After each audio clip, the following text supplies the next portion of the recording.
ಅನುದಿನ ಆತ್ಮಿಕ ಆಹಾರದ ಕಾರ್ಯಕ್ರಮವನ್ನು ವೀಕ್ಷಿಸುವಂಥ ವೀಕ್ಷಕರೆಲ್ಲರಿಗೂ ನಮ್ಮ ರಕ್ಷಕನೂ ಒಡೆಯನೂ ಪ್ರಪಂಚ ಮೋಕ್ಷ ಪ್ರದಾತನಾದ ಯೇಸು ಕ್ರಿಸ್ತರ ನಾಮದಲ್ಲಿ ಹೃತ್ಪೂರ್ವಕ ವಂದನೆಗಳನ್ನು ತಿಳಿಸ್ತಾ ಇದ್ದೀನಿ. ಸಮಾಧಾನವು, ಸಂತೋಷವು, ಆತ್ಮಿಕ ಆಶೀರ್ವಾದವು, ಆರೋಗ್ಯವು ನಿಮ್ಮೆಲ್ಲರಿಗೂ ತಂದೆಯಾದ ದೇವರು ಅನುಗ್ರಹಿಸಲಿ ಎಂದು ದೇವರನ್ನು ಪ್ರಾರ್ಥಿಸುತ್ತೇನೆ. ದೇವರ ನಾಮಕ್ಕೆ ಸ್ತೋತ್ರವಾಗಲಿ. ಈ ದಿನ ಮತ್ತೊಂದು ಅಂಶವನ್ನು ನಿಮ್ಮೊಟ್ಟಿಗೆ ಮಾತನಾಡೋದಕ್ಕೆ ಸಿದ್ಧನಾಗಿದ್ದೇನೆ. ನೀವು ಕೆಲಸ ಮಾಡುವಾಗ ದೇವರಿಗೆ ವಿಧೇಯರಾಗಿ ಮಾಡಿ. ಪ್ರಿಯರಾದ ದೇವರ ಮಕ್ಕಳಿರ, ಈ ಲೋಕದಲ್ಲಿ ನಾವು ಬದುಕುವಾಗ, ನಾವು ಜೀವಿಸುವಾಗ, ನಾವು ನಡೆಯುವಾಗ ಪ್ರತಿ ಸಮಯದಲ್ಲಿ ದೇವರನ್ನು ನೆನಪು ಮಾಡಿಕೊಂಡು ನಾವು ಜೀವಿಸೋಣ. ಯಾಕೆ ನೆನಪು ಮಾಡಿಕೊಳ್ಬೇಕು? ಯಾಕೆ ಅಂದಾಗ, ನಿನಗೆ ಶರೀರವನ್ನು, ನಿನಗೆ ಆತ್ಮವನ್ನು, ನಿನಗೆ ಜೀವಿತವನ್ನು, ಈ ಲೋಕದಲ್ಲಿ ಬದುಕೋದಕ್ಕೆ ಎಲ್ಲ ವ್ಯವಸ್ಥೆಯನ್ನು ಮಾಡಿದವರೇ ದೇವರು.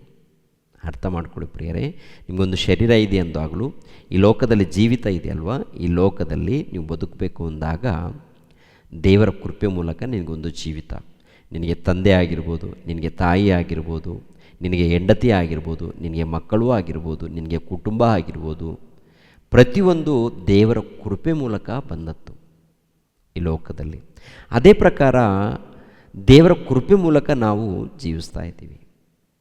ಪ್ರಿಯರೇ, ಜೀವಿಸುವಂಥ ನಾವು ಈ ಲೋಕದಲ್ಲಿ ಕೆಲಸ ಮಾಡಬೇಕು.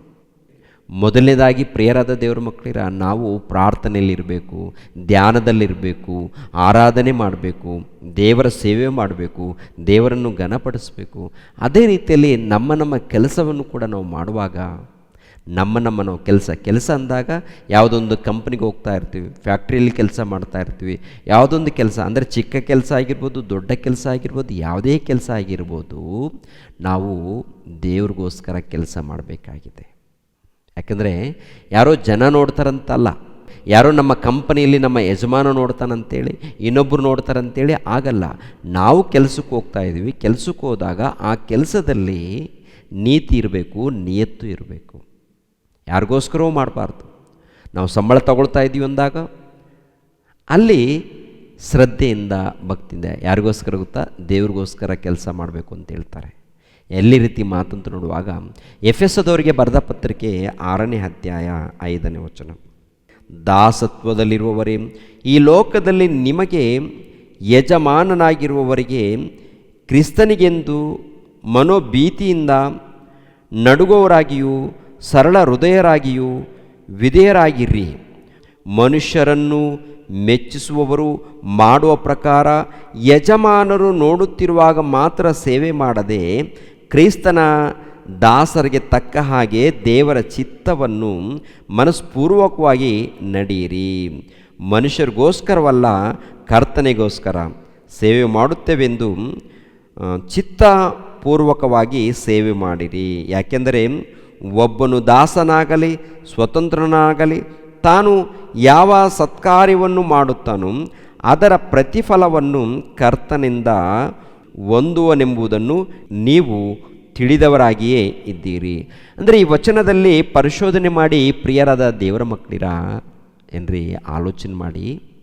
ನಾವು ಈ ಲೋಕದಲ್ಲಿ ಎಲ್ಲಾದರೂ ಕೆಲಸ ಮಾಡ್ತಾ ಇದ್ದೀವ? ನಮಗೆ ಒಬ್ಬ ಯಜಮಾನನಿದ್ದಾಗ ಆ ಯಜಮಾನನು ನೋಡುವಂಥ ಸಮಯದಲ್ಲಿ ನೀವು ಕೆಲಸ ಮಾಡೋದಲ್ಲ.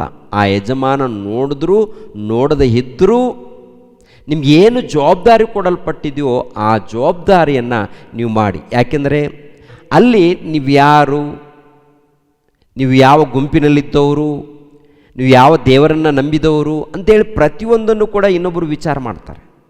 ಅಂದರೆ ನೀವು ಯೇಸು ಕ್ರಿಸ್ತರನ್ನು ನಂಬಿಕೊಂಡಂಥ ಕ್ರೈಸ್ತರು ಎಂದು ಅಲ್ಲಿರುವಂಥ ಎಲ್ಲ ಜನರಿಗೂ ಗೊತ್ತಿರುತ್ತೆ.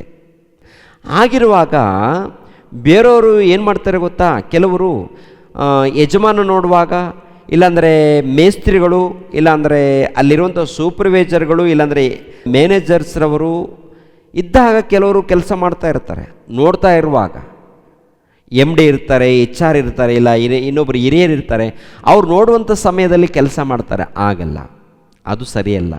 ಯಾಕೆಂದರೆ ನಾವೆಲ್ಲಿದ್ದರೂ ಕೂಡ, ಯಾವ ಕೆಲಸಕ್ಕೆ ಹೋದರೂ ಕೂಡ ಆ ಕೆಲಸದಲ್ಲಿ ನೀತಿ ನಿಯತ್ತು ಎನ್ನುವಂಥದ್ದು ಇರಬೇಕು. ಯಾಕೆಂದರೆ ನಮ್ಮಲ್ಲಿ ಯೇಸು ಕ್ರಿಸ್ತರಿರುವಾಗ ನಾವು ಮಾಡುವಂಥ ಕೆಲಸ ಕೂಡ ನಿಯತ್ತಿಂದ ಮಾಡಬೇಕಂತ ಹೇಳ್ತಾರೆ. ಯಾಕೆಂದರೆ ನಮ್ಮ ಕೆಲಸ ಕೂಡ ಅವರಿಗೆ ಸಾಕ್ಷಿ ಕೊಡುತ್ತೆ. ನಮ್ಮ ಕೆಲಸ ಕೂಡ ಅವರಿಗೆ ಸಾಕ್ಷಿ ಕೊಡುತ್ತೆ. ಈ ಮನುಷ್ಯ ನೀತಿ ನಿಯತ್ತಿಂದ ಕೆಲಸ ಮಾಡಿದ್ದಾನೆ. ಯಾಕೆ?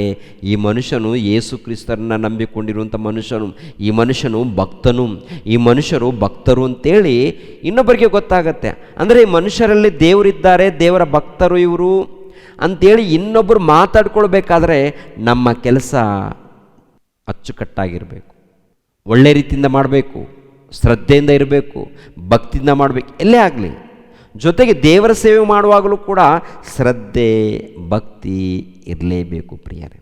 ಆ ಶ್ರದ್ಧೆ ಇರಬಾರ್ದು. ಯಾರು ನೋಡ್ತಾರಂತೇಳಿ ಮಾಡೋದಲ್ಲ ಏನ್ರಿ. ಯಾರು ನೋಡಿದ್ರು ನೋಡದೆ ಇದ್ದರೂ ನಮಗೇನು ಕೆಲಸ ಒಪ್ಪಿಸಲ್ಪಟ್ಟಿದೆ ಆ ಕೆಲಸ ಮಾಡಬೇಕು. ಅದೇ ಪ್ರಕಾರ ಸಭೆಯಲ್ಲಿ ಆರಾಧನೆ, ಸಭೆಯಲ್ಲಿ ದೇವರ ಸೇವೆ ಯಾರೋ ನೋಡ್ತಾರಂತಲ್ಲ ಪ್ರಿಯರೇ, ದೇವರು ನಮ್ಮನ್ನು ನೋಡ್ತಾ ಇದ್ದಾರೆ, ದೇವರು ನಮ್ಮನ್ನು ಗಮನಿಸ್ತಾ ಇದ್ದಾರೆ. ಆದ್ದರಿಂದ ದೇವರಿಗೆ ಒಳಪಟ್ಟು, ಕ್ರಿಸ್ತನಿಗೆ ಒಳಪಟ್ಟು ನಾವು ಈ ಲೋಕದಲ್ಲಿ ಕೆಲಸ ಮಾಡೋಣ, ಆತ್ಮಿಕವಾಗಿ ಜೀವಿಸೋಣ, ದೇವರ ಪ್ರೀತಿಯನ್ನು ಸಾರೋಣ.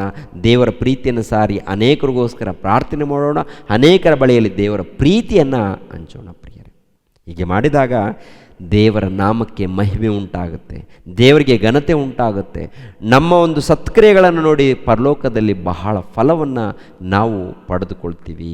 ನಾವು ಬಹಳ ಫಲವನ್ನು ಪಡ್ಕೊಳ್ಬೇಕಾದ್ರೆ ಈ ಲೋಕದಲ್ಲಿ ತಾಳ್ಮೆಯಿಂದ, ಶ್ರದ್ಧೆಯಿಂದ, ಭಕ್ತಿಯಿಂದ, ನಿಷ್ಠೆಯಿಂದ ನಾವು ಜೀವಿಸೋಣ ಪ್ರಿಯರೇ. ಓಕೆ, ದೇವರು ನಿಮ್ಮನ್ನು ನನ್ನನ್ನು ಆಶೀರ್ವದಿಸಲಿ. ಎಲ್ಲರೂ ತಲೆಬಾಗಿಸಿರಿ, ಪ್ರಾರ್ಥನೆ ಮಾಡಿ ಮುಗಿಸುತ್ತೇನೆ. ನಮ್ಮನ್ನು ಬಹಳವಾಗಿ ಪ್ರೀತಿಸುವಂಥ ಪ್ರಿಯ ಪರಲೋಕದಲ್ಲಿದ್ದಂಥ ನಮ್ಮ ತಂದೆಯಾದ ದೇವ, ನಿಮಗೆ ಸ್ತೋತ್ರಗಳು ತಂದೆ. ನೇರ ಪ್ರಸಾರವನ್ನು ವೀಕ್ಷಿಸಿರುವಂಥ ಎಲ್ಲ ವೀಕ್ಷಕರನ್ನು ಹೆಸರುಗಳಿಂದ ಆಶೀರ್ವದಿಸಿ, ಎಲ್ಲ ಕುಟುಂಬವನ್ನು ಆಶೀರ್ವದಿಸಿ, ನೆಮ್ಮದಿ, ಶಾಂತಿ, ಸಮಾಧಾನವನ್ನು ದಯಪಾಲಿಸಿ. ಒಂದು ವೇಳೆ ಯಾರಾದರೂ ಅನಾರೋಗ್ಯದಲ್ಲಿದ್ದರೆ ತಂದೆ, ಅಂಥ ಮಕ್ಕಳನ್ನು ಮುಟ್ಟಿ ತಂದೆ, ಬಲಪಡಿಸಿ ತಂದೆ. ಯೇಸು ಪವಿತ್ರ ನಾಮದಲ್ಲಿ ಬೇಡಿ ಹೊಂದಿದೆಯಪ್ಪ ತಂದೆಯೇ, ಆಮೇನ್. ಎಲ್ಲರಿಗೂ ವಂದನೆಗಳು.